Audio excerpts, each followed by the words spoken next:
Dobrý deň, moje meno je Jakub Petráš a dneska vám ukážem štvrté inštruktážne video, a to ako vytvoriť nové zdroje v systéme Inside Out a ako upraviť ceníky v našom klube.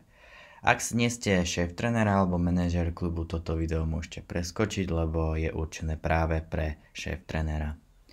Takže do systému Inside Out sa prihlásime so svojím účtom. Napíšeme teda svoje prihlasovacie meno a heslo. Ja to mám takto predvyplnené, čiže znovu sa prihlásim. Som prihlásený do systému Inside Out ako šéf-tréner. Takže ideme teraz vytvoriť cenník v našom klube. Čiže tu nájdem sekciu vyúčtovanie a to ceny. Tu mám tabuľku klubových zdrojov. Vidím, že zatiaľ mám nadefinovaný kurt, a to za 10 eur na hodinu od 1 po maximálny počet hráčov. Keby tu bol maximálny počet hráčov 1, tak znamená, že táto cena platí len ak na tom tréningu je jeden hráč. Keď tu nie je tu pomlčka, to znamená, že táto cena platí, či je tam jeden hráč, dvaja až proste 10 000.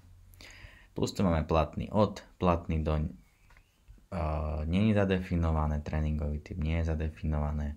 A priorita, to si povieme neskôr, ale v rýchlosti znamená, že čím vyššia priorita toho zdroja, tým zdroj s najvyššou prioritou sa v tréningu bude ponúkať ako prvý. Dobre, takže dajme tomu, že ideme vytvoriť nejaký iný zdroj tréningu, neživý. Tá neživý zdroj je tu teda ten kurt a potrebujeme vytvoriť napríklad vnútorný kurt hala, ktorý má úplne inú cenu ako kurt vonkajší. Dáme teda klikneme na tlačítko pridaj. Vyplníme potrebné údaje. Vždycky je najlepšie vyplniť čo najviac, aby to bolo presne definované, ale niektoré políčka nie sú povinné. Platí od musí byť vyplnené vždy. Nám to ponúkne teda dátum dnešný, ale môžeme dať platí od aj od minulosti, aj do budúcnosti. Ja si nechávam teda dnešný dátum 5.6.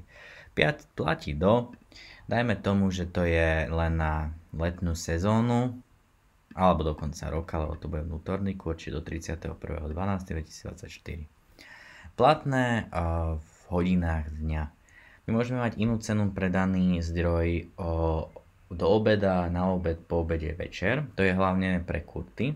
Čiže tu môžeme dať platí, dajme tomu, že tá hala bude mať túto cenu od 7.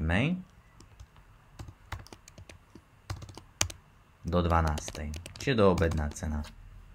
Dolná hranica hráčov na tréningu. To znamená, že my môžeme mať tréningy a cenu zdrojov pre inú, keď sa na tom tréningu nachádza jeden hráč, dvaja hráči, traja hráči, štyria hráči. Keď sa tam nachádza, keď to nepotrebujeme rozdeliť, tak tu necháme dolná hranica hráčov na tréningu 1 a hornú hranicu nevyplníme, čiže to bude od 1 po nekonečno, v podstate po hociaký počet hráčov. Ak by sme tam chceli teda nastaviť nejakú cenu keď tam je jeden hráč, keď sú tam dvaja, tak tu by sme museli dať jednotku. A potom znovu tento proces opakovať a nastaviť pre dvoch, čiže od 2 do 2 tu by bolo. Ale to nechajme zatiaľ jednoducho, čiže máme jednu cenu pre ľubovoľný počet hráčov, čiže nechávame túto jednotku a tu nechávame prázdne políčko. Cena za hodinu, to je myslím si, že jasné, čiže koľko ten zdroj za hodinu bude stať. Typ tréningu. Keď tu necháme tieto pomlčky, znamená, že pre všetky typy tréningu. Ale keď ten zdroj má inú hodnotu v základnom tréningu alebo v prípravke, tak tu vyberieme nejaký typ tréningu. Ja tu zatiaľ nechám pre všetky. Teraz je to vlastne, že či je to tréner alebo neživý zdroj. Tréner je v podstate tiež zdroj na tréningu, ktorý môže mať svoj vlastný ceník. Ale to vám ukážem v ďalšom kroku, čiže dajme tomu, že to je neživý zdroj. Tu napíšeme meno zdroja. Pokiaľ je to už existujúci zdroj, ktorý mám zadefinovaný v systéme a potrebujem mu dať novú cenu, začnem písať nejaký zdroj. Napríklad ten kurt. Tu by som ho vybral, hej. A kliknem na ten kurt a on sa mi tam doplní. Ak je to zdroj nový, tak napíšem nové meno toho zdroja, čiže dáme vnútorný kurt a priorita. Čím vyššia priorita, tým sa viac ten zdroj ponúka pri vytvorení tréningu, čiže sa predvyplňáva ako keby. My tam máme dobrá prax je v zimnom období zvýšiť prioritu vnútorných kurtov a v letnom období zvýšiť prioritu antukových dvorcov, aby vlastne to trénerov nepomýlil, aby sa im dopredu vlastne predvyplnil pri vytváraní tréningu ten buď vonkajší alebo vnútorný kurz, záleží od sezóny. Ale môžete si to nastaviť ľubovoľne. Čiže takto máme všetko vyplnené, môžeme dať odoslať. A vidíme, že vnútorný kurt sa nám vyplnil. Teda vytvoril a nastavila sa jeho cena. Teraz by sme mali nastaviť cenu aj pre hodiny poobedné, lebo v podstate ak by sa ten vnútorný kurz chcel použiť na poobede a nemá nastavenú cenu, tréning by sa nedal vytvoriť. Čiže ideme vytvoriť tréning, vnútorný kurz, to spravíme rýchlo. Tu dáme od 5.6., tu sme si povedali, že sme si dali do konca sezóny. Tu dáme od 12.00 do 23, dajme tomu 0,0. Dolná hranica 1, horná hranica takisto, nevyplňame ako predtým. Cenu tu dáme 20 €, lebo je to po obede. Typ tréningu necháme pre všetky tréningy, čiže paličky. Je to neživý zdroj, napíšeme meno.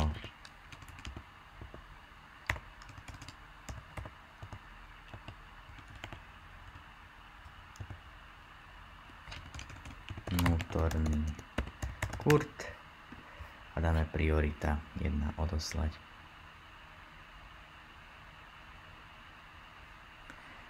A vidíme, že vnútorný kurt už je nastavený aj od 12 do 23. Kebyže potrebujeme upraviť tú cenu tréningu za nejaký napríklad aj vnútorný kurt, dáme na túto šipku. A tu máme len niektoré veci sa nám dajú zmeniť, čiže platí od sa nám už nedá zmeniť, platí do vieme teda zmeniť, hodiny nevieme zmeniť a cenu vieme a prioritu tiež. Keď sme potrebovali tieto iné veci zmeniť, potrebujeme si vytvoriť už novú cenu. Čiže dáme odoslať, nechceme tu nič zmeniť. Ešte tak pre zaujímavosť teraz ideme vytvárať ceny pre trénerov. Každý klub má nastavenú tzv. Štandardnú cenu za pre trénera a to je v podstate tento default coach. Čiže keď tréner nemá vytvorenú nejakú svoj cenník, tak si mu bude automaticky pridávať 12 € za hodinu proste bez odhľadu na to, koľko hráčov odtrénuje v tej danej hodine, proste to je štandardná cena. Ale ak potrebuje nejaký tréner, má napríklad vyššiu licenciu a potrebujeme mu dať vyššiu cenu, má vyššiu hodinovú sadzbu, tak mu potrebujeme vytvoriť cenník. A to tak zase, že klikneme na tlačítko pridaj. Dáme mu teda cenu, ktorá platí od dnes. Platí do konca, dajme tomu, letnej sezóny. A tiež mu môžeme nastaviť od kedy do kedy, čiže aj tréner môže mať iný cenník do obeda a po obede, ale je to, aspoň som sa ja zatiaľ s tým nestretol, takže nepravdepodobné, čiže zatiaľ tuto nebudem vyplňať nič. Dolná hranica hráčov na tréningu je 1 a zvyčajne tréneri majú iné ceny pre to, či trénujú s jedným hráčom, 2, 3, 4 alebo tak. Čiže ak to má takto ten tréner, tak musíme nastaviť pre každý ten stupeň, čiže pre každý počet hráčov vlastný cenník. Takže tu dodáme, horná hranica hráčov je pre 1, čiže keď tu máme 1, znamená, že to je tréning s jedným hráčom. Vtedy si napríklad daný tréner pýta 20 € za hodinu. Typ tréningu vieme tiež vybrať. Ak chceme pre všetky typy tréningov, necháme tam tieto dve pomočky. A dáme tu tréner, vybrať trénera, dáme Jakub Petráš, nastavíme prioritu 1 a odošleme. Vidíme, že Jakub Petráš má s jedným hráčom cenu 20 eur. Ak by sme mu nenastavili ďalší ceník pre 2 hráčov, 3 hráčov, tak keď si vytvorí tréning s 2 hráčmi, dal by sa mu už automaticky tento default coach je 12 eur. Ale to je nelogické, čiže my potrebujeme tam mu Jakubovi Petrášovi vytvoriť ešte ďalšiu cenu, a to pre 2 hráčov. Dajme tomu, že pre jednoduchosť, aby sme to tu nevyplňali dlho, cenu pre jedné, a keď s jedným hráčom trénuje, je 20 eur na hodinu, a keď trénuje s 2 hráčmi, je to 25. Takže musíme mu pridať ešte jednu cenu. Zase dáme platí do konca sezóny, hodiny nevyplňame a tuto zmeníme na 2, čiže dolná hranica hráčov na tréningu. Horná hranica hráčov tam nedáme nič, lebo od 2 hráčov a viac, čiže 2 hráči, 3 hráči, 4 hráči, už táto cena bude stále 25 eur na hodinu. Ľubovoľný počet, môže ich tam byť aj 100, stále bude tréner platený 25 eur na hodinu. Typ tréningu zase to isté, necháme pre všetky tréningy, vybereme trénera, Jakub Petráš a dáme odoslať.